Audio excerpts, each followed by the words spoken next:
Saudações, sejam todos muito bem-vindos ao nosso canal. Eu me chamo Carlos Jawad, sou seu professor online neste mesmo canal. Na nossa videoaula de hoje, nós vamos fazer a resolução do exame de recorrência da disciplina de Investigação Operacional, que realizou-se no Instituto Superior de Ciências e Tecnologia, ISCTEM. E, na verdade, o exame foi muito fácil. Desculpa a redundância, mas realmente foi muito fácil.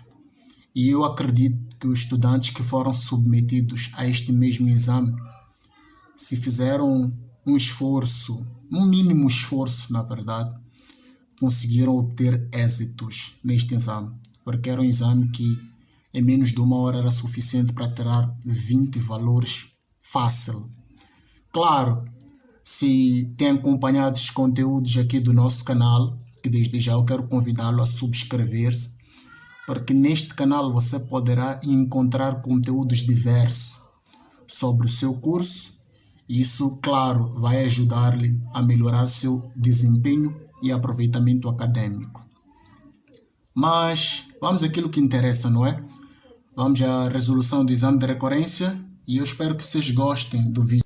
Então subscrevam o seu canal, partilhem com os vossos amigos, colegas e familiares e ajudem o canal a crescer, não é? Comecemos pela primeira questão. É assim, diferencie o método das pedras do MOD. Vou só realçar que estes dois métodos são métodos especiais que nós podemos recorrer para otimizar, como também para melhorar a nossa solução ótima de um problema de transporte.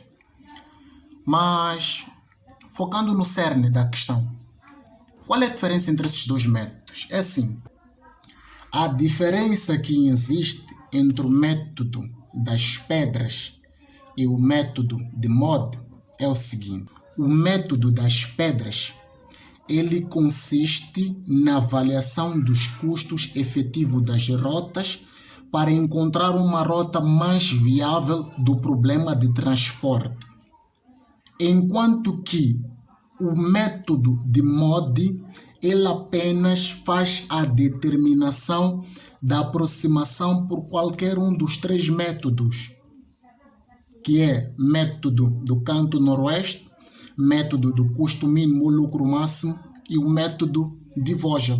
Então, esta pergunta era canja. Nem tanto, né? Mas dava para somar um ponto. Então, vamos ao nosso segundo exercício, não é? O exercício diz o seguinte: uma empresa tem 3 fábricas a produzir um dado produto que deve ser depois transportado para 3 centros de distribuição. As fábricas 1, 2 e 3 produzem 50, 40 e 30 unidades por mês, respectivamente. Os centros 1, 2 e 3 necessitam de receber 28, 54, 38 unidades por mês, respectivamente. Os custos unitários de transporte são dados no quadro. Então, nós conseguimos perceber que neste quadro aqui, não é? Nós temos os custos de transporte, que são, por sua vez, 14, 22, 20, 13, 20, 15, 18, 23 e 22.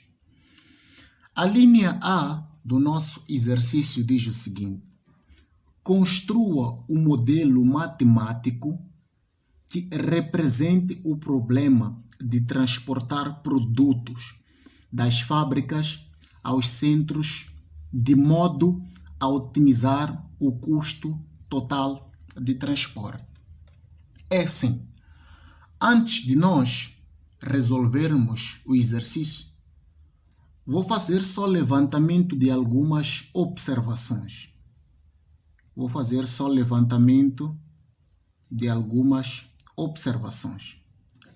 A primeira observação é a seguinte: Para nós podermos fazer a aplicação de problemas de transporte, é imperioso assegurar que uma condição esteja presente no exercício.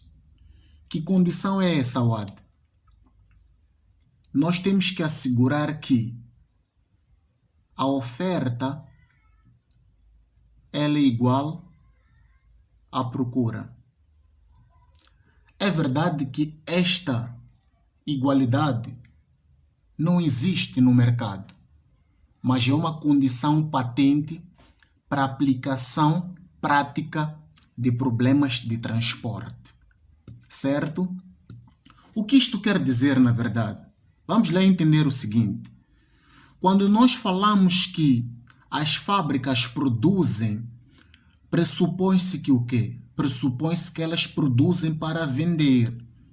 Então, se elas produzem para vender, elas ofertam quantidades específicas para um mercado. E este mercado, por sua vez, é dado por quê? É dado por centros de atividades. Logo, o que vai acontecer é o seguinte. As fábricas 1, 2 e 3 tratam-se de 3 fábricas que, num todo, elas produzem quantas unidades? A fábrica 1 produz 50, a fábrica 2 produz 40 e a fábrica 3 produz 30. Logo, o total das quantidades ofertadas por estas fábricas no mês é de 120 unidades. Estamos juntos? Certo. Vamos aos centros. Um centro de atividade podemos considerar como sendo um público-alvo, isto é, um mercado na qual são ofertados produtos para posterior venda, que na verdade pressupõe-se que seja quem procura por produtos ou serviços. E olhando para a natureza do nosso exercício, pressupõe-se que estes centros de atividade, eles procuram por produtos que foram já ofertados. Então, vamos lá ver. Estes centros de atividades que, na verdade, representam o nosso mercado, eles necessitam de quê? São 3 mercados, 3 centros, que são centro 1, 2 e 3, que necessitam de 28, 54 e 38 unidades por mês. Se nós formos somar a quantidade que estes centros procuram, quanto é que nos vai dar? 28, 54 mais 38, isto vai dar 120 unidades. O que quer dizer que o que, na verdade? Que os centros de atividade procuram por 120 unidades. Esta é a primeira observação. Mas uma questão aqui pode se levantar, que é a seguinte. Awad, se porventura a minha oferta ela for superior que a minha procura e vice-versa, como é que eu tenho que proceder? É muito simples. Uma possível diferença, tanto na oferta como na procura, vai originar resíduo, não é? Que em contabilidade de gestão nós consideramos como sendo um produto que não tem valor comercial. Estamos juntos? Logo, se quisermos perceber como é que nós tratamos resíduo, eu convido a abrir outras aulas no nosso canal relacionados com este mesmo tema, que é transporte, que temos diversas situações em que há diferença ou na oferta ou na procura, não é? Mas não tem muito a ver neste exercício especificadamente. Nesse exercício, nós constatamos que há uma igualdade, então é bom, podemos continuar. Agora, vamos àquilo que nos interessa, que é resolver a linha A do nosso problema. Como é que nós formulamos o nosso modelo matemático? O nosso modelo matemático é dado, não é?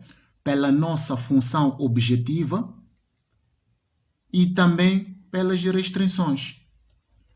Mas entendam que a função objetiva ela pode assumir 2 condições, isto é, ela pode tender a minimizar ou pode tender a maximizar.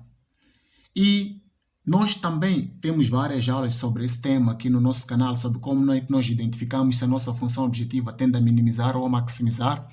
Convido-os, se tiverem interesse, a assistir a essas aulas.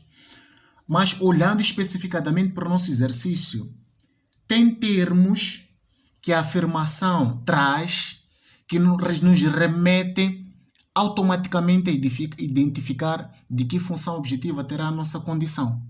Vejam só. Nós temos aqui necessidade, temos aqui custo e temos aqui otimizar custo. Logo, isso remete-nos ao quê? Remete-nos a perceber que a nossa função tem como função minimização. Se fosse maximização, quais teriam que ser as condições? Teriam que ser disponibilidade, lucro e otimizar lucro. Mas como é minimização, os termos associados à minimização são necessidade, custo e otimizar custo. Percebemos a dica? Boa. Continuando. Vamos ficar aqui com minimizar K igual. Preste muita atenção. A nossa função objetiva ela é dada pelos custos unitários. Como que isto quer dizer? O que isto quer dizer? Nós vamos ficar aqui com o seguinte, com 14x11, que na verdade é representação de quê? Linha 1, coluna 1, não é? Mais 22x12, que é linha 1, coluna 2. Encontramos este custo de 22. Depois vamos ficar aqui com mais 20x13, que na verdade é o quê? Linha 1, coluna 3.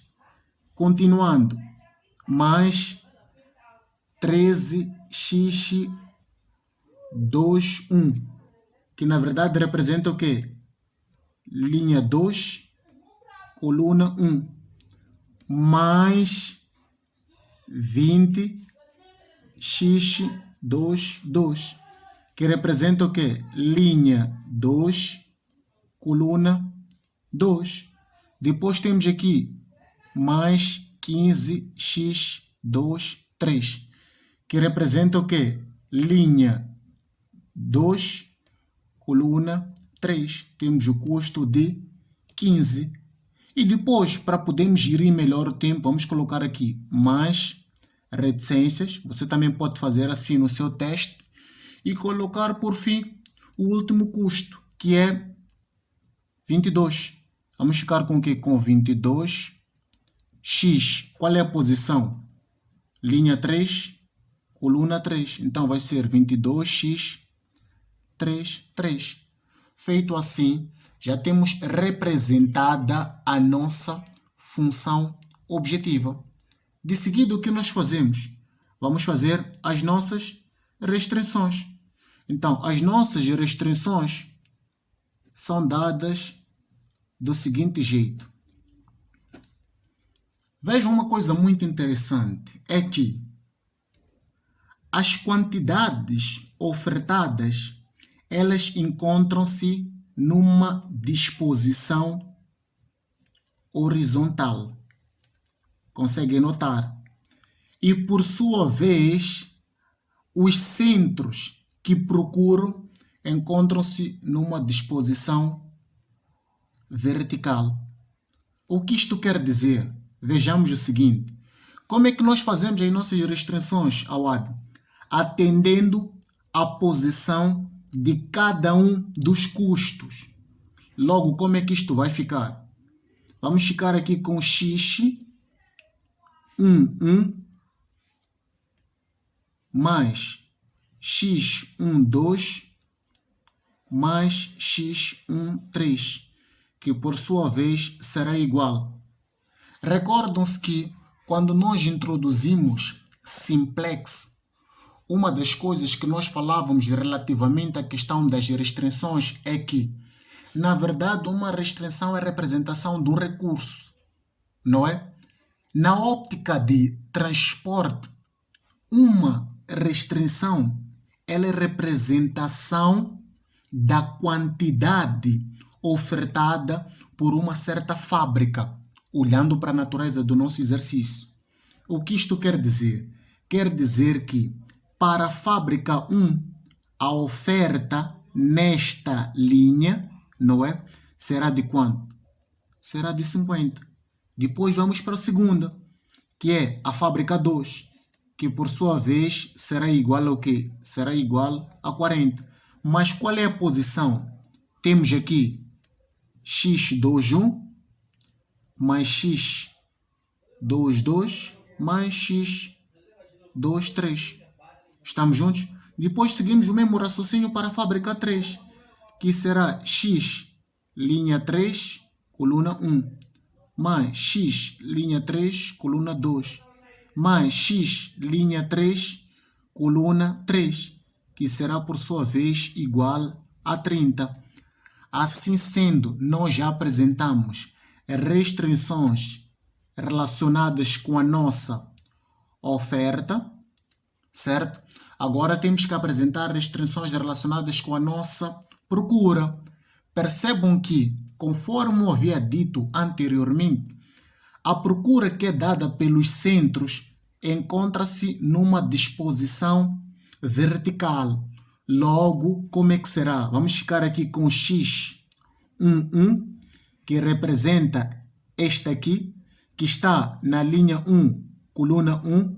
Depois vamos para aqui, seguindo uma posição ou um alinhamento vertical. Então, vamos ficar com o quê? Com mais x21. Por quê? Porque está na linha 2, coluna 1. Depois vamos ficar com mais x31, porque está na posição 3, não é? Este custo está na linha 3, coluna 1, que por sua vez será igual. Este centro 1, por sua vez, ele procura por quantas unidades? Procura por 28 unidades. Vamos ficar aqui com 28. Depois seguimos o mesmo raciocínio para demais centros. Isto é, aqui nós vamos ficar com x, não é? 2 mais x22. x12 é este aqui. x22, a sua posição é esta aqui. E x, por sua vez, x32, que é este aqui. Estamos a considerar um alinhamento vertical, que por sua vez será igual a 54. E por fim, vamos ao último, que é x13 mais x23 mais x33, que por sua vez será igual. Qual é vamos lá, qual é a quantidade procurada pelo centro 3? 38. Então, vamos ficar aqui com 38. Então, esta parte representa os centros de atividade, que por sua vez procuram por determinadas unidades deste produto que é produzido. Ok? Então, oferta é representação das fábricas e procura é representação dos centros, não é? Dos centros. E, por sua vez, no final, não podemos nos esquecer da condição de não negatividade, que é x pertence ao conjunto dos números reais positivos. Estamos juntos? Só este procedimento já renderia no teste cerca de, vamos lá ver aqui, 3 valores. 3 valores fáceis. Percebe, não é? Então, vamos à linha seguinte, não é?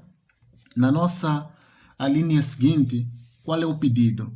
O pedido é que a gente obtenha, não é?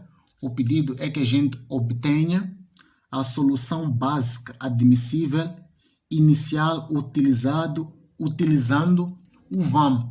Na verdade, o que significa VAM? Significa Vogel Approximation Method, que em português significa método de aproximação de Vogel, também conhecido como método das penalidades. Então, como é que nós procedemos para fazer a aplicação deste método em transporte? Então, conforme nós já havíamos dito, nós aqui vamos usar o método de Vogel, não é? O método de aproximação de Vogel. E esse método, como outros métodos de transporte, eles têm uma aplicação específica. Por exemplo, nós conhecemos ao todo 3 métodos de transporte, que na verdade um acaba sendo 2 em 1. Primeiro, o método do canto noroeste, que é o método popular, na verdade. Depois temos o método do lucro máximo, barra custo mínimo. E depois temos o método de Vogel. E depois, claro, temos alguns métodos especiais, desde o método de stepping stone, de pedra, de mod, entre outros. Indo especificadamente para este exercício, conforme nós podemos ver na linha, eles pedem que a gente obtenha a solução básica admissível utilizando o método de aproximação de Vogel. E a cotação era bem interessante, de 4 valores. Como é que nós aplicamos o método de Vogel? Vamos lá ver o passo a passo, para que, se porventura tenham errado, não mais voltem a errar em exercícios dessa natureza. Vamos perceber aqui. Conforme nós conseguimos ler nesta parte, o exercício diz assim: os custos unitários de transporte são dados no quadro. A vermelho, nós temos os custos de transporte deste problema. Temos os custos unitários de transporte deste problema. Conforme podem ver, temos aqui 14, 12, 20, 13, 20, 15, 18, 23, 22. Certo? Estamos a fazer a aplicação do método de Vogel. Como é que nós aplicamos este método? Muito simples. Quando o problema trata-se de minimização, o que nós vamos fazer? Vamos buscar os 2 menores custos de cada uma das colunas e de cada uma das linhas. E vamos posteriormente pegar a penalidade, que é dada pelo maior valor desta diferença de valores. Atrapalhou? Simples. Vejamos. Vamos começar por esta coluna, não é? Quais são os 2 menores custos? 14, 13. 14 menos 13, isso dá 1. Vamos para aqui. Quais são os 2 menores custos? 22, 20. 22 menos 20, isso dá 2. Vamos para esta coluna. Quais são os 2 menores custos? 20 e 15. 20 menos 15, isto dá 5. Agora vamos para as linhas. Vamos para aqui. Quais são os 2 menores custos nesta linha? 20 e 14. 20 menos 14 dá 6. Certo? Vamos para aqui. Quais são os 2 menores custos que nós conseguimos ver aqui? 15 e 13. 15 menos 13 dá 2. Vamos para aqui. Quais são os 2 menores custos? 22 e 18. 22 menos 18 dá 4. Já identificado os valores relativos à diferença dos menores custos, tanto das colunas bem como das linhas, qual é o nosso próximo passo? É escolhermos a nossa penalidade. E qual é a nossa penalidade? A penalidade é o maior valor desta diferença. a penalidade será o maior valor desta diferença. E neste caso, qual será o nosso maior valor? Será o 6. 6 será a nossa penalidade. Então, trata-se de um problema de minimização, certo? Vamos para esta linha onde nós identificamos a nossa penalidade, que é 6, e vamos começar a alocar, não é, as quantidades, ou seja, vamos começar alocando os produtos em função da célula que tem o menor custo. Vejamos, nesta linha, onde é que nós temos o menor custo? É aqui, onde temos um custo unitário de 14. Então, é a partir daqui que nós vamos começar a preencher o nosso quadro. Logo, o que vai acontecer aqui? Vamos escrever assim. Alocações. Estamos em que posição? X11. Linha 1, coluna 1. Vamos buscar o quê? Vamos buscar o mínimo entre que valores? Entre 28 e 50. Entre 28 e 50. O mínimo entre 28 e 50, quanto é que vai dar? Vai dar 28, não é? É o mínimo valor. Então, vamos para aqui, vamos colocar 28. Percebam que, colocando 28 aqui, consequentemente, ficamos com o quê? Ficamos com esta coluna 1 satisfeita, certo? Então, o que nós vamos dizer nas alocações? Vamos dizer que são alocados 28 unidades, não é? Da fábrica 1 para o centro 1. E, consequentemente, o que nós temos? Temos uma coluna, que no caso é a coluna 1, satisfeita. Satisfeito. Feito isso, voltamos a fazer novamente as penalidades. Vamos fazer a diferença.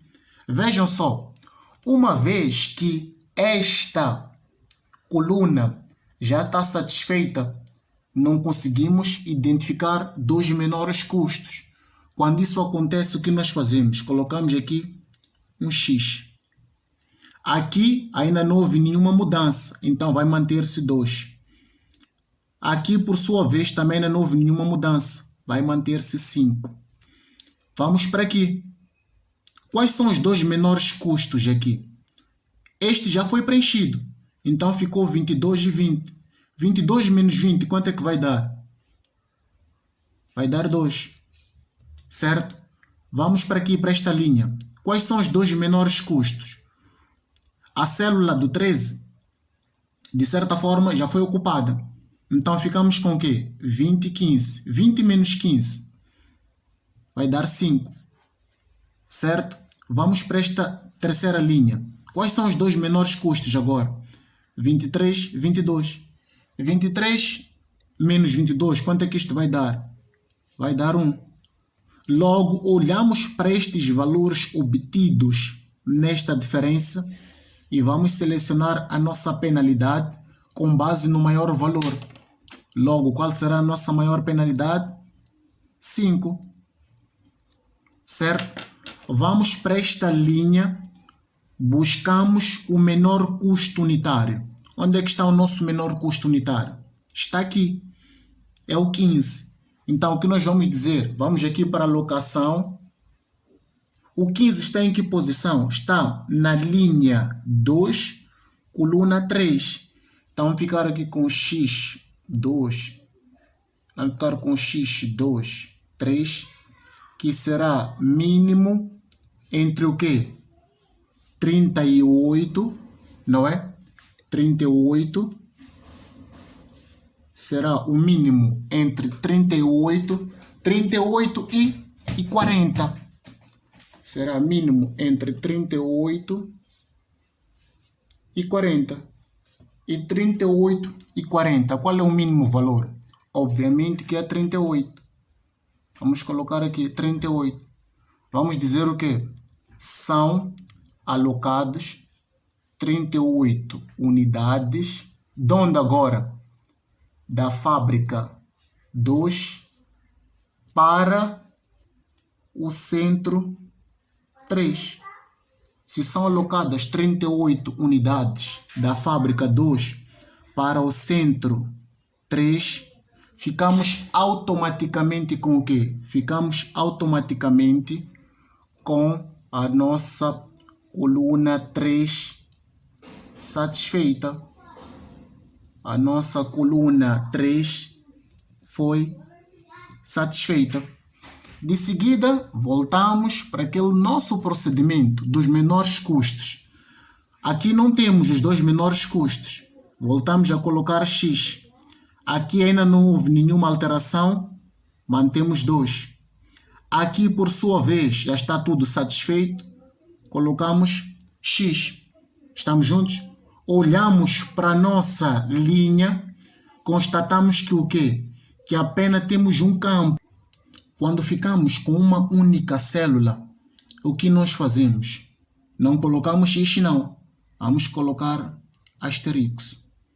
Aqui também ficamos só com uma célula, não é? O que nós vamos fazer? Vamos colocar asterisco. Aqui também ficamos com o quê? Com uma célula, vamos colocar asterisco. Então, quando nós ficamos só com uma célula que não está preenchida, não colocamos X, não. Colocamos um asterisco. Certo? Assim sendo, qual foi nossa maior penalidade? Está aqui. É o nosso 2. De seguida, vamos fazer o quê? Vamos para esta coluna e vamos buscar o menor custo. Onde é que está o menor custo agora? Está aqui. É o nosso 20. Está em que posição o nosso 20? O nosso 20 está na posição 2, 2, que é linha 2, coluna 2. Vamos ficar com um mínimo de quanto? Vejam só. Aqui, o mínimo não será mais de 40. Por que não pode ser de 40? É muito simples.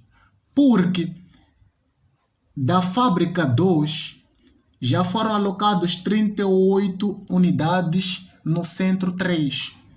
Então, o que sobrou já não são 40, são apenas 2 unidades. Então, vamos ficar com o mínimo entre 2 e 54. 54 que diz respeito ao que se procura neste centro e 2 ao que sobrou da oferta demandada ou ofertada por esta fábrica 2. Então, o mínimo entre 2 e 54, isto vai dar 2. Então, vamos dizer o quê? São alocados 2 unidades da fábrica, não é? 2 para o centro 2. Então, se nós formos colocar 2 aqui, o que nós constatamos? Constatamos logo que vamos ficar com a nossa linha 2 satisfeita. Ficamos com a nossa linha 2 satisfeita. De seguida, voltamos ao procedimento das diferenças. Vamos olhar para esta coluna, está tudo preenchido, vamos colocar X. Vamos olhar para esta segunda coluna, temos 2 menores custos que são 23, 22 e 23 menos 22, quanto é que isso vai dar? Vai dar 1. Olhamos para esta terceira coluna, está tudo preenchido, colocamos X. Vamos olhar agora para as linhas. Sobrou uma célula que não está preenchida, colocamos asterisco. Olhamos para a segunda linha, está tudo preenchido, colocamos X. Olhamos para a terceira linha, tem uma célula que não está preenchida, colocamos asterisco. Certo? Vamos lá, qual é a maior penalidade? É 1. Agora, então vamos para esta coluna, não é? Vamos para esta coluna e vamos buscar o menor custo. Onde é que se encontra o menor custo? Encontra-se aqui. Está em que posição? Está na posição X1, 2, que é linha 1, coluna 2, que por sua vez é o mínimo entre quanto?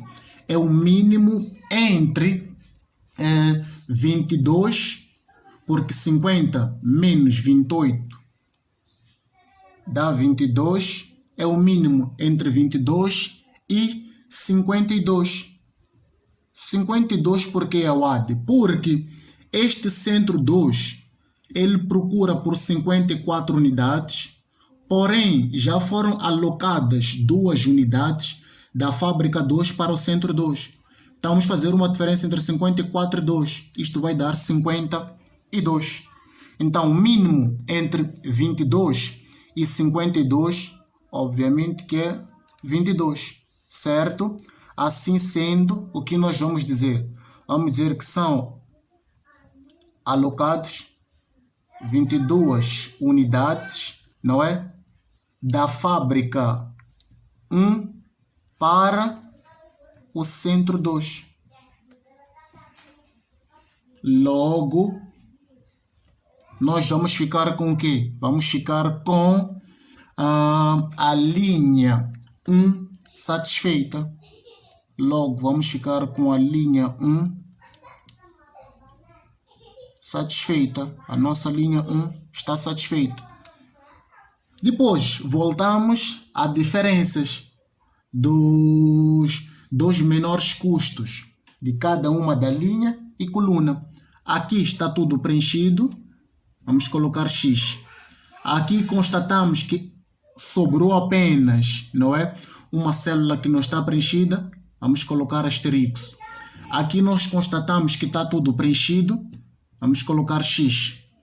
Constatamos aqui nesta linha que está tudo preenchido. X. Nesta segunda linha está tudo preenchido. Também vamos colocar o quê? X. Aqui constatamos que sobrou apenas uma célula. Vamos colocar asterisco. Assim sendo, o que nós vamos dizer? Vamos para este campo em falta. Estamos a falar, na verdade, de X, posição X, 3, 2. Vamos ficar com um mínimo entre o quê? Vamos ficar com um mínimo entre 30 porque F3 ainda não alocou nenhuma quantidade de si para um centro específico. Vamos ficar com 30. Vejam também que este centro 2, ele procurava por 54 unidades do produto. Porém, F1 e F2 já alocaram 24. Então, vamos fazer o quê? 54 menos 24, isto dá 30. Mínimo de 30 com 30 é 30.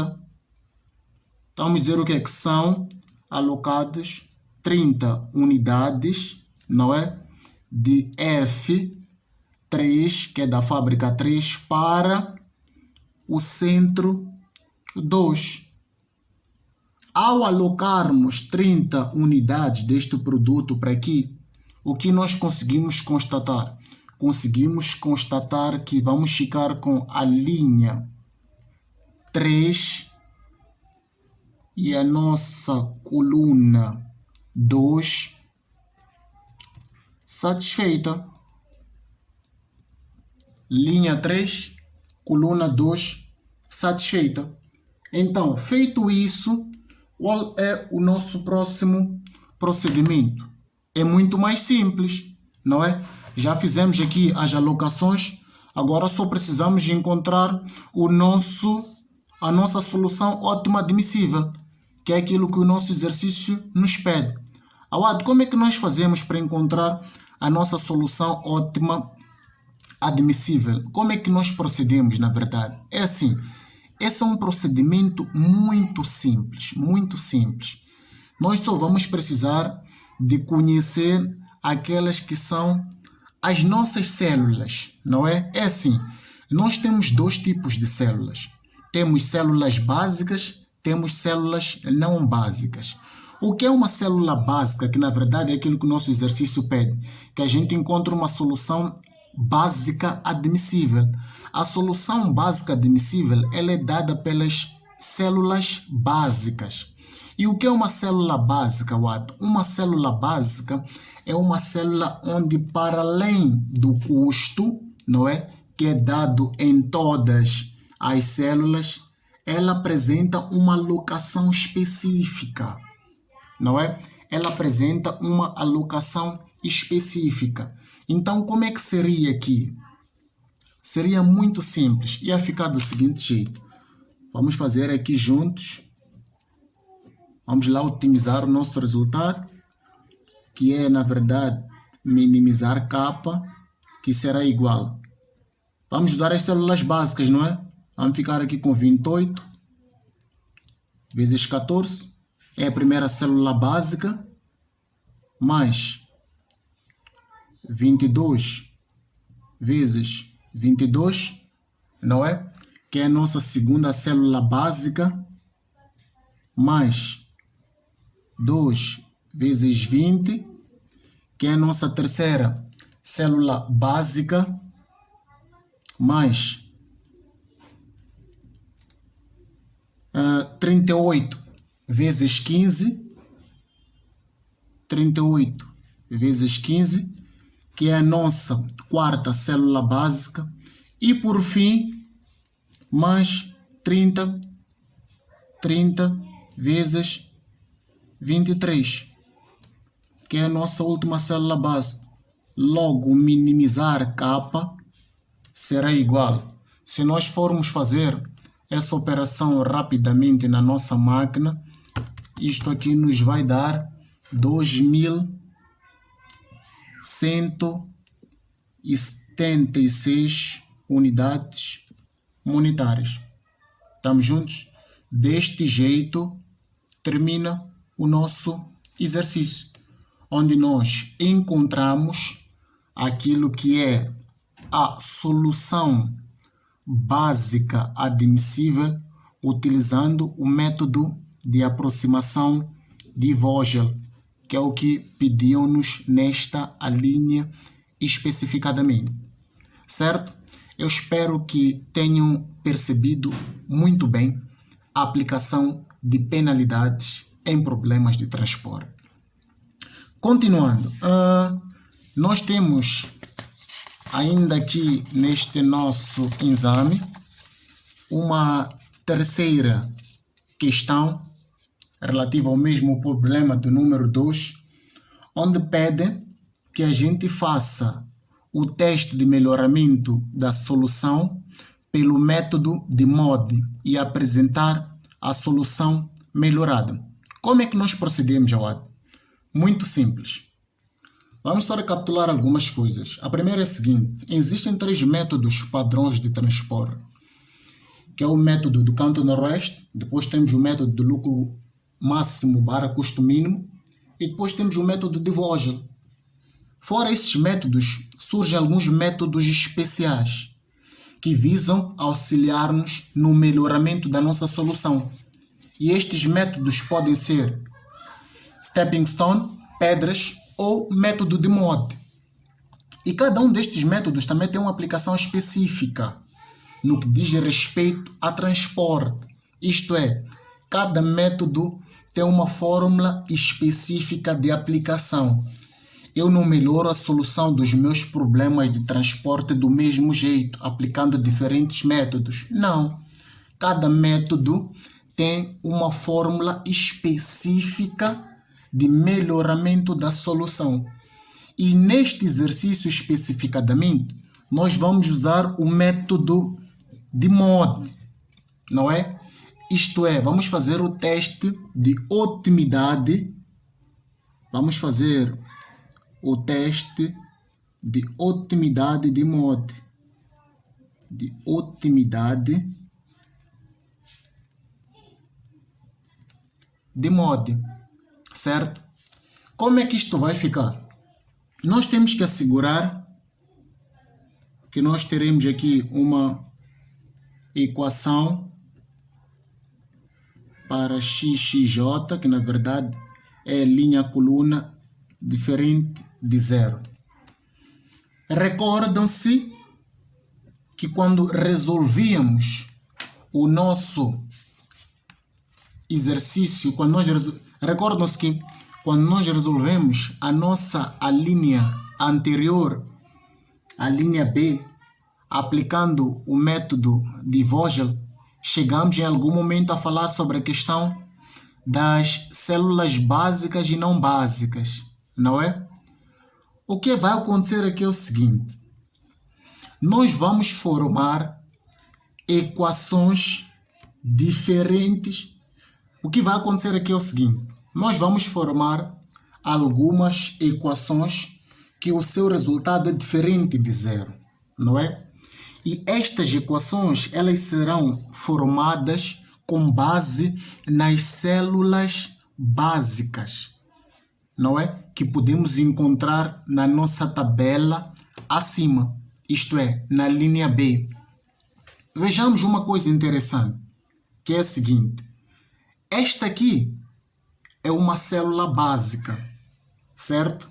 Esta aqui é uma célula básica. Está na linha 1 e na coluna 1.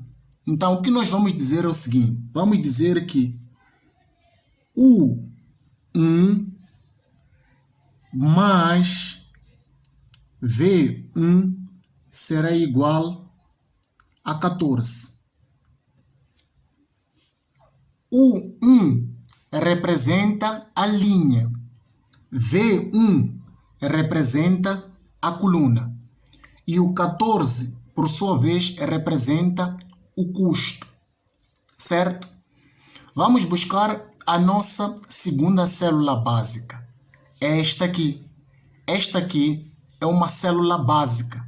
Está em que posição? Linha 1, coluna 2, não é? Então vamos ficar aqui com U1, que é linha 1, mais V2, coluna 2, igual a 22.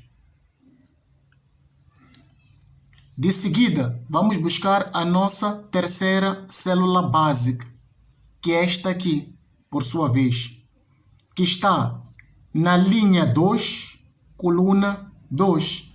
Então, vamos ficar aqui com U2 mais V2, que será, por sua vez, igual a 20, que é o custo desta célula.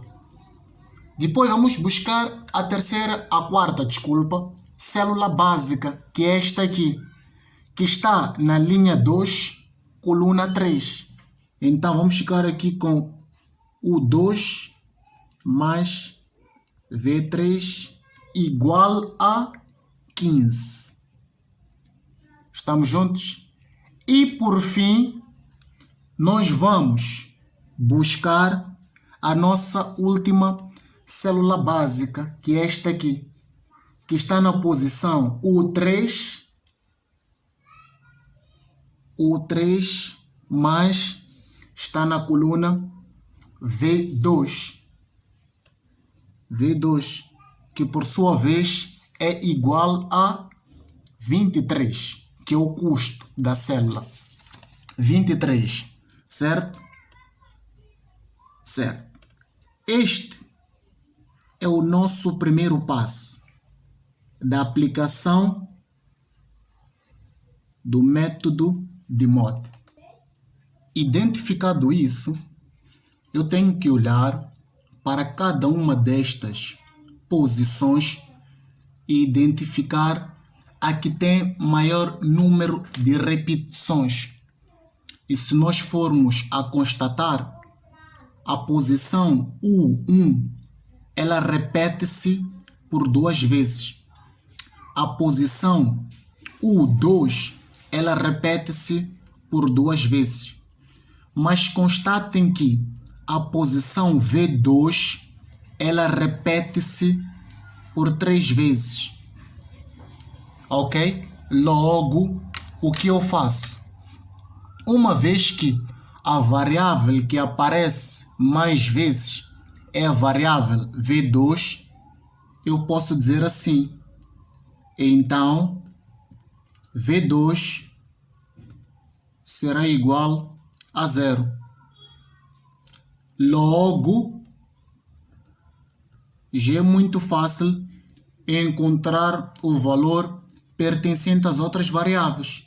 Se V2 é igual a 0, automaticamente o 1 será igual a 22. Estamos juntos? Se o 1 é igual a 22, conseguimos perceber que V1 será igual a quê? Será igual a menos 8. Mas Jawad, como é que surge esse menos 8? É simples. Vejam só, não vamos nos atrapalhar. Se o 1 mais V1 é igual a 14, e nós já dissemos que o 1 é igual a 22, eu estou em busca de V1, não é? Por sua vez, esta equação dá 14. V1 será igual a 14. Este membro aqui é positivo, quando passa para o outro lado vai ficar negativo. Então V1 será igual a menos 8. Percebemos? Certo. Continuando, não é? Nós dissemos V1 será igual a menos 8. Então, se V1 é igual a menos 8, conseguimos também entender que o 2 será igual, por sua vez, a 20. Estamos juntos? O 2 será igual a 20. E olhando também para as operações, conseguimos constatar que o nosso valor de U3 será igual a 23. E por fim, V3 será igual a menos 5. Assim sendo, não é? Assim sendo, nós podemos fazer o quê? Podemos calcular os preços sombras. E como é que nós fazemos o cálculo dos preços sombras? É muito simples. Isto vai ficar assim. A fórmula é a seguinte. O preço sombra ele é igual a CIJ menos UI mais VJ. Esta é que é a fórmula do preço sombra, aplicando a utilidade de mod, certo? Que nós iremos usar para fazer melhoramento da nossa solução. De seguida, o que nós fazemos? Esta fórmula do preço sombra, não é? CIJ significa preço sombra, como também podemos chamar de custo de oportunidade, ela será aplicada com relação às variáveis não básicas. Estamos juntos? E quais são as variáveis não básicas? 1, 2, 3, 4. Então vamos lá. A primeira variável não básica está em que posição? X, 1, 3. Então nós vamos ficar aqui com o quê? Vamos ficar com X, 1, 3. Estamos juntos? Que será por sua vez igual. Este CIJ representa o custo desta célula em que temos uma variável não básica. E no caso, em X13, qual é o custo? O custo é de 20. Então, nós vamos ficar aqui com 20.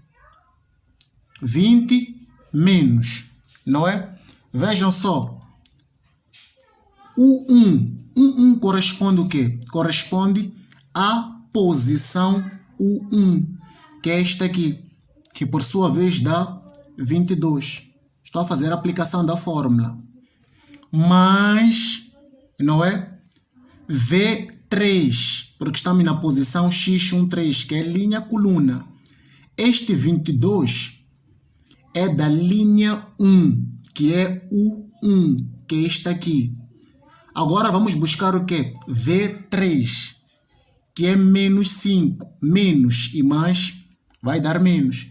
Vamos ficar aqui com menos 5. Isto aqui, por sua vez, vai dar 3. Esta operação vai dar 3. De seguida, o que nós fazemos, Jawad? Buscamos a próxima variável não básica, que é esta aqui, que está na posição x21. Estamos juntos? Está na posição x21. Então, o que nós vamos dizer? Vamos dizer que x21 será igual. Qual é o custo nesta posição? É 13, não é? Então, vamos ficar aqui com 13 menos, vamos lá, U2, porque estamos na linha 2.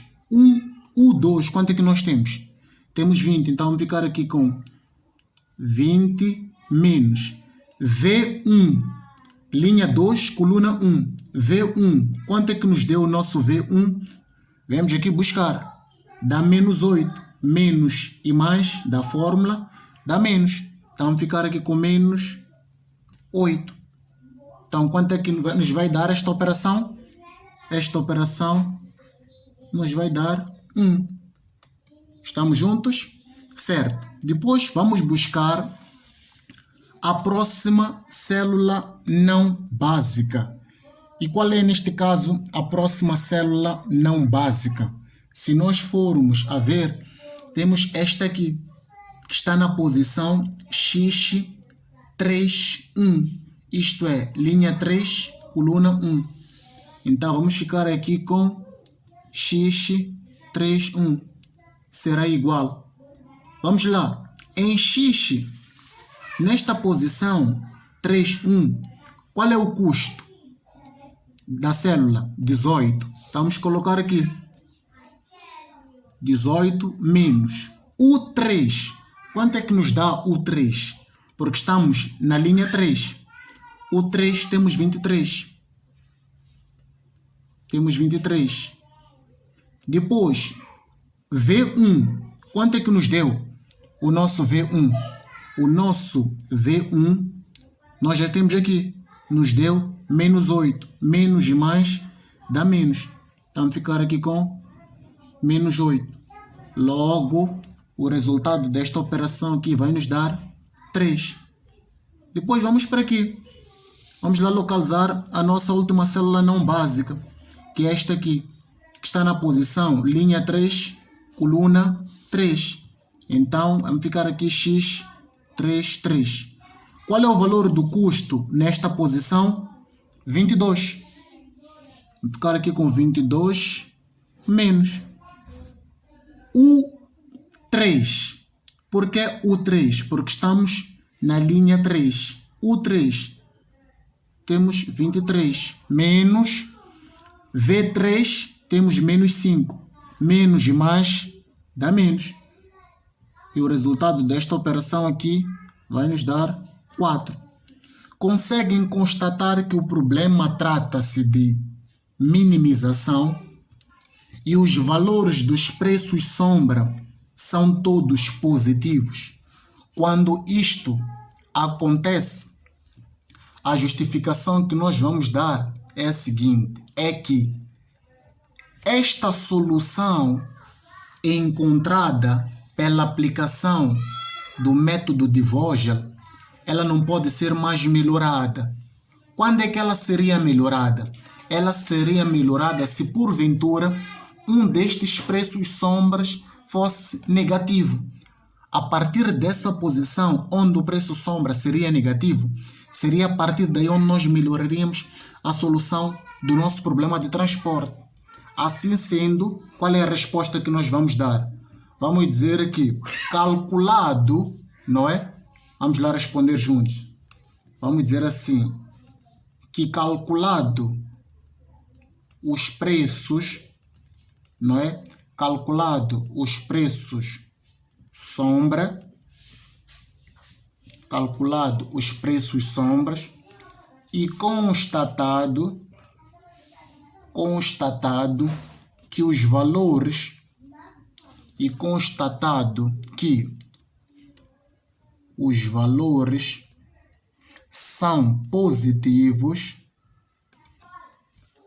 são positivos, não é? Então a solução encontrada pela aplicação do método de Vogel na linha B do exercício não pode ser melhorada. Não pode ser melhorada, certo? E o nosso exercício 2 termina assim. Estamos juntos? Cool. Continuando, temos mais um exercício aqui, neste mesmo teste, que por sua vez é o último, e vamos também resolver juntos.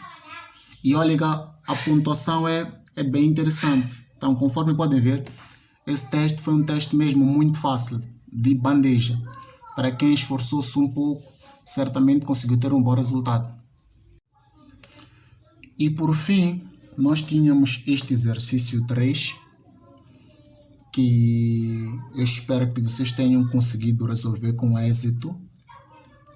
É um exercício muito simples, relacionado com simplex, e vamos resolver juntos. A cotação, conforme eu dizia, foi uma cotação muito boa. Então vamos àquilo que interessa, não é? Certo, aqui o exercício diz o seguinte: dado o seguinte problema de programação linear que tende a maximizar, mostre a tabela inicial e terminal. 6 valores. Só precisava mostrar a tabela inicial e a tabela terminal. Mas aqui tem alguns pontos que o estudante precisava observar. Não são ratoeiras, atenção, mas são pontos que o estudante precisava ter olhos de ver. Que pontos são esses? Nós conhecemos a estrutura do modelo de programação linear, do modelo matemático neste caso, não é? E nós bem sabemos que os termos independentes não ficam no primeiro membro das inequações. E é o que se verifica aqui. O que eu tinha que fazer aqui? Muito simples. Primeiro passo. Consigo constatar que este problema, este modelo matemático, ele encontra-se na forma canônica. Porém, na forma canônica, ele ainda não está bem apresentado. Eu vou apresentá-lo numa boa disposição. O que eu vou dizer? Eu vou dizer que aqui eu vou ficar com menos 6x1 menos 4x2 menos 1x3. E vou pegar este membro, não é? Vou pegar este termo, desculpa, que está no primeiro membro e vou passá-lo para o segundo membro. Vou manter o sinal e vou ficar aqui com menos 24. E vou manter a segunda restrição, que é 4x1 mais 8x2 mais 2x3 menor ou igual a 32. E a nossa condição de não negatividade. Aqui eu posso manter, maximizar z igual a 4x1 mais 6x2 mais x3. Agora, constatem que eu já tenho o meu modelo de programação linear, tenho o meu modelo matemático na forma canônica, mas numa disposição correta. Logo, o que eu vou fazer? Consigo constatar a princípio que eu posso criar condições de tal modo que o meu problema tenda a maximizar e o sinal das restrições possam ser todos de maior ou igual. Este já posso manter, mas de tal modo que este aqui seja de maior ou igual. Então, o que eu vou fazer? Vou multiplicar aqui por menos 1. Multiplicando com menos 1, o que vai acontecer? Vai acontecer que eu ficarei com 6x1 mais 4x2 mais 1x3 menor ou igual a 24. Porque esta multiplicação afeta diretamente o sinal. E aqui vou manter 4x1 mais 8x2 mais 2x3 menor ou igual a 32. Condição de não negatividade, tentar sempre patente. E aqui vou colocar maximizar z igual a 4x1 mais 6x2 mais x3. Ei, estão para motivar. Ei!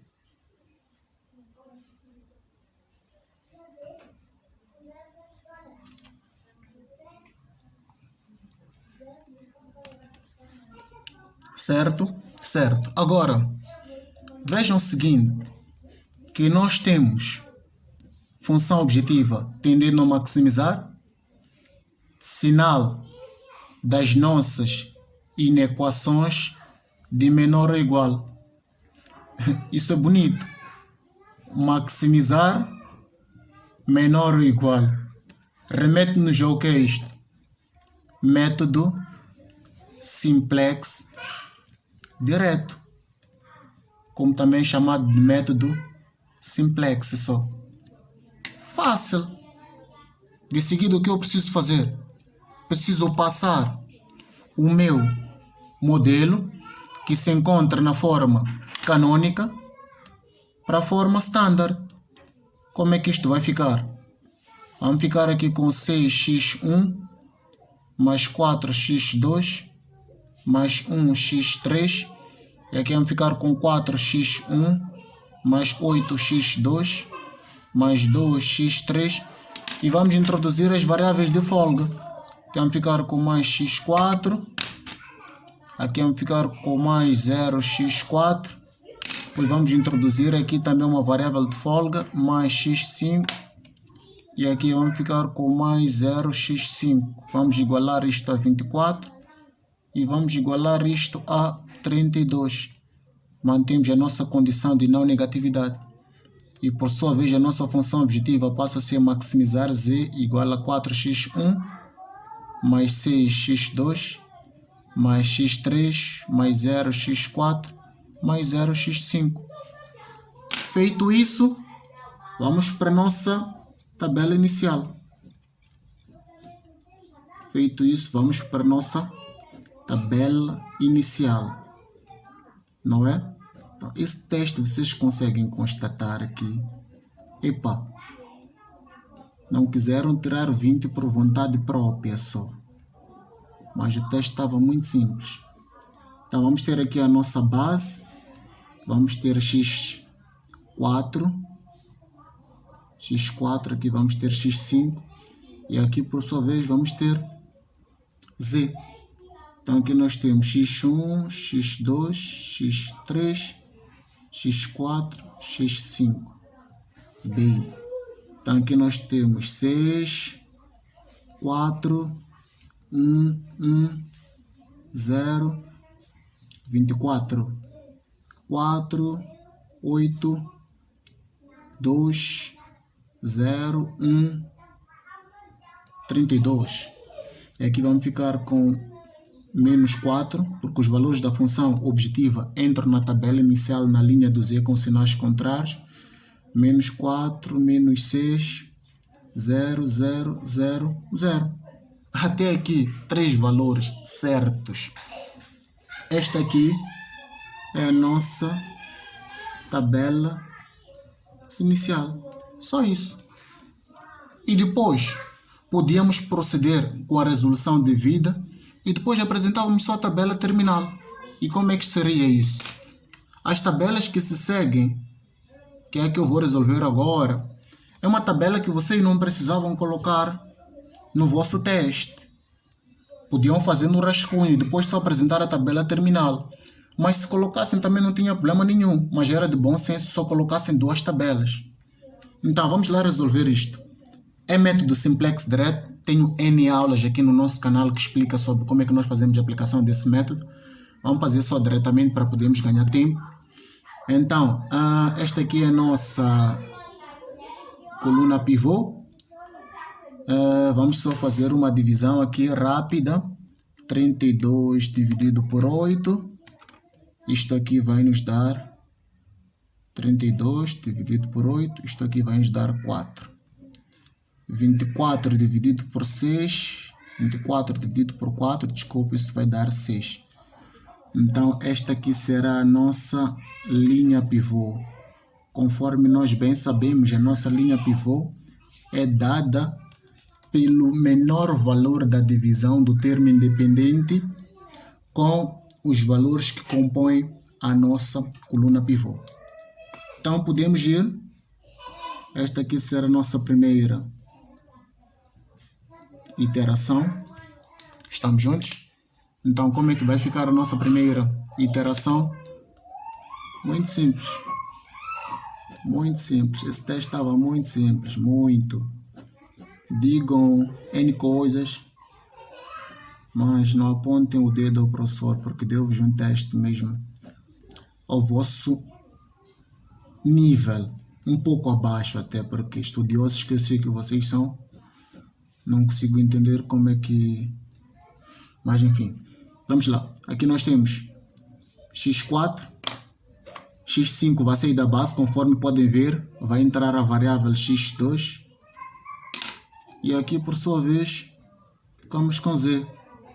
Temos x1, x2, x3, x4, x5, por fim temos b, i, que é o nosso termo independente. Qual é o nosso principal objetivo? Simples, fazer com que na posição do nosso elemento pivô fique 1 e os valores que o compõem sejam zeros. Entretanto, para isso se verificar, vamos precisar de fazer o que? Operação com linhas. Quais são essas operações? Aqui nós vamos dizer que L2 nova será igual a L2 antiga dividido por 8. E aqui na L1 nova será, uma vez que o 4 é positivo, vamos usar um valor simétrico, vamos ficar com menos 4 vezes L2 nova. Por que L2 nova? O AD simples, porque sempre que formos a fazer as linhas que não seja a nossa linha principal, temos que evidenciar sempre a linha principal, que é a linha do elemento pivô. Por isso ficamos com L2 nova mais L1. E por fim aqui também L3 nova será igual. Temos aqui menos 6, vamos usar um simétrico, 6, e vamos evidenciar a linha principal. L2 nova mais L3. Feito isso, estamos a dizer o quê? Que aqui nós vamos ficar com... Como é que é? Vamos ficar com 1 meio. Com 1 meio, porque é 4 dividido por 8, 1 meio. Aqui nós vamos ficar com... Vamos lá. 1 meio também. Vamos ficar aqui com 1 meio. Isto vai ficar... Vamos lá. 2 dividido por 8. Desculpa. É 1/4. 2 dividido por 8.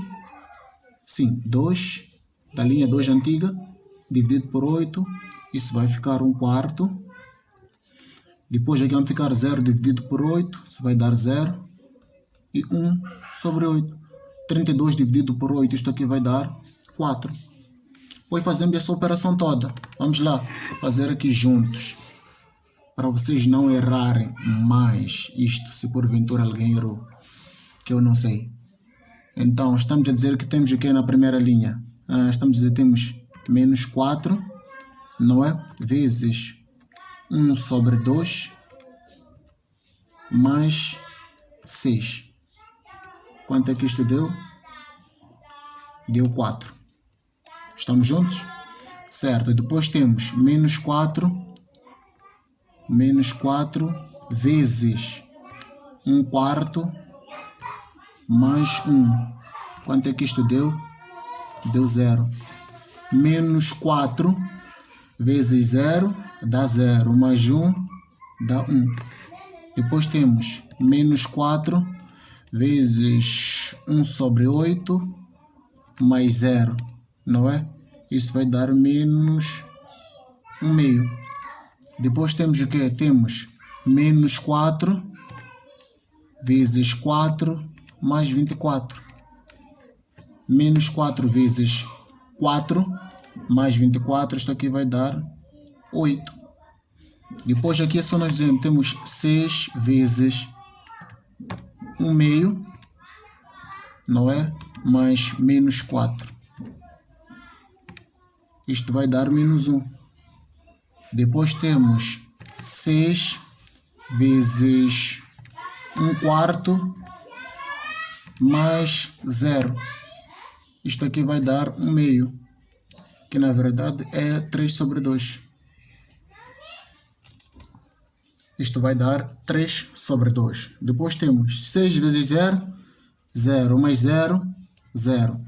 Depois temos 6 vezes 1 sobre 8 mais 0. Isto aqui vai dar 3 sobre 4. Estamos juntos?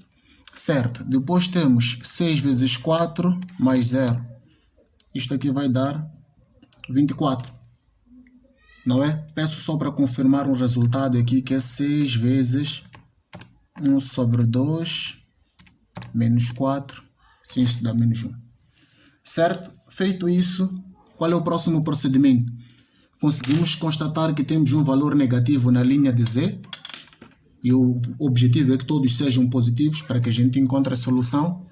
Vamos marcar de novo a nossa coluna pivô, que é esta aqui. Esta aqui é a nossa coluna pivô. E vamos dividir 8 por 4. Isto aqui vai dar 2. Depois vamos dividir 4, não é? 4 dividido por 1 meio. 4 dividido por 1 meio, quanto é que isto vai dar? Vai dar 8. Então, esta aqui será a nossa linha pivô. Esta aqui será a nossa linha pivô. E, consequentemente, este aqui será o nosso elemento pivô. Então, vamos à nossa segunda iteração. Não é? Então, como é que isto vai ficar? Conseguem perceber que isso é muito simples, não é? Como é que isto vai ficar, na verdade? Vamos lá.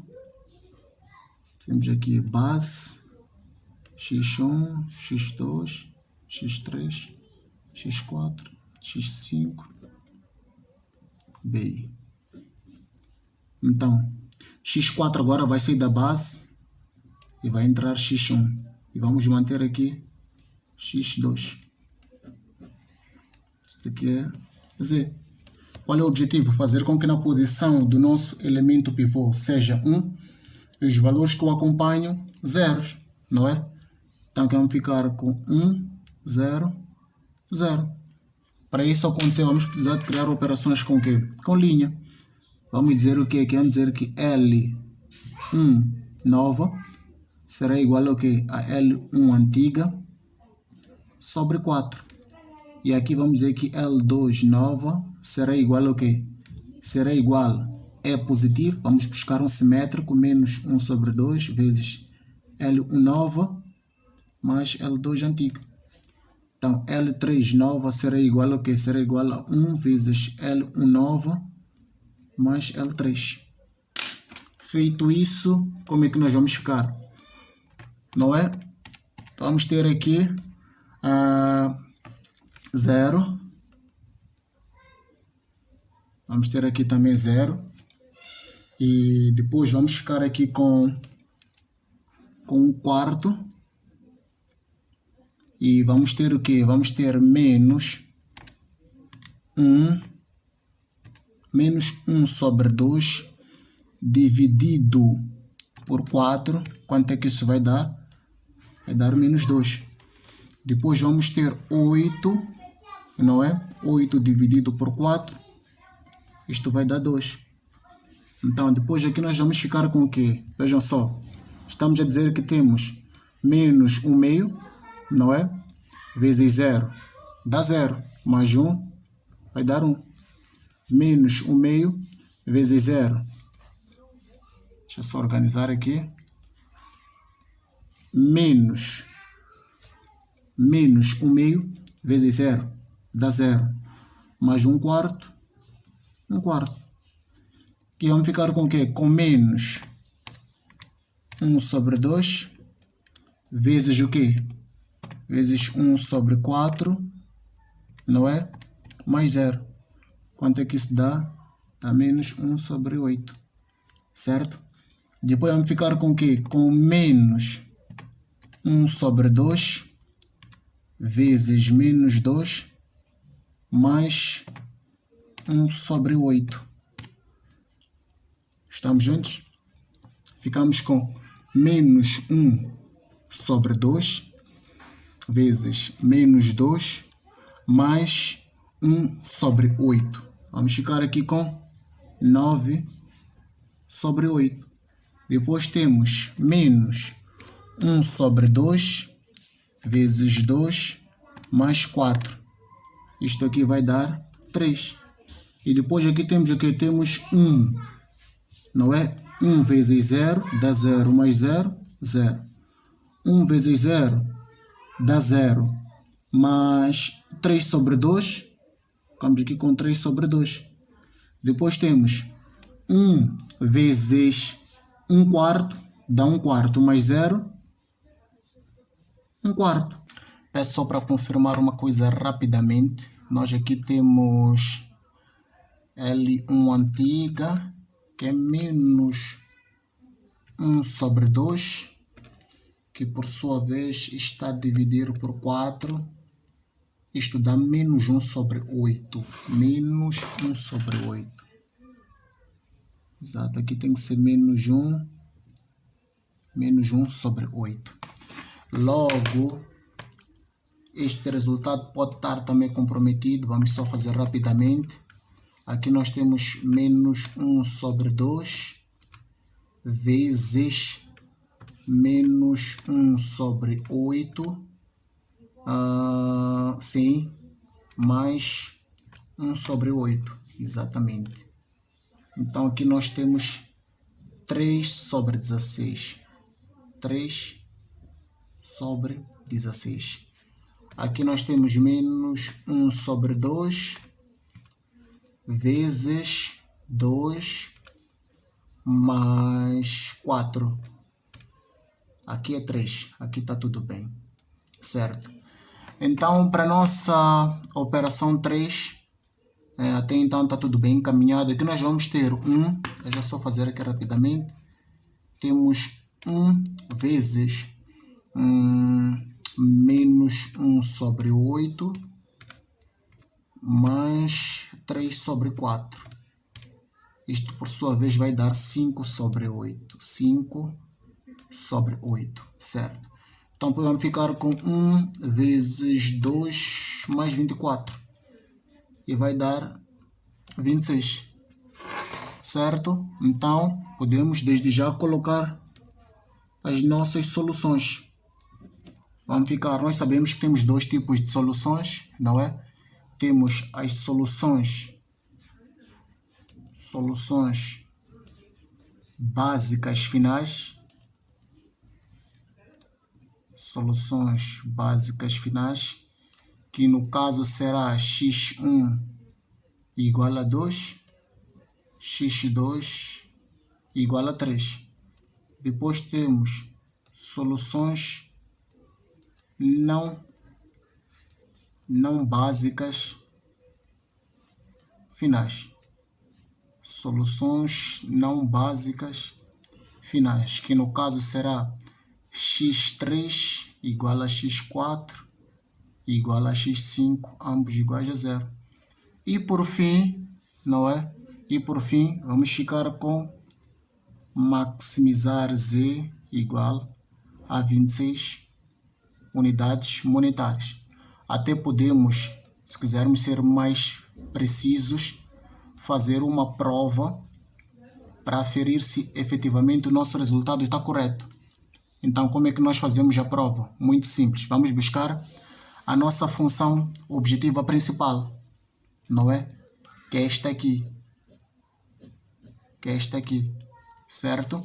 Então, o que nós vamos dizer? Vamos dizer que temos aqui maximizar z igual a 4x1, não é? Mais 6x2 mais x3 mais 0x4 mais 0x5.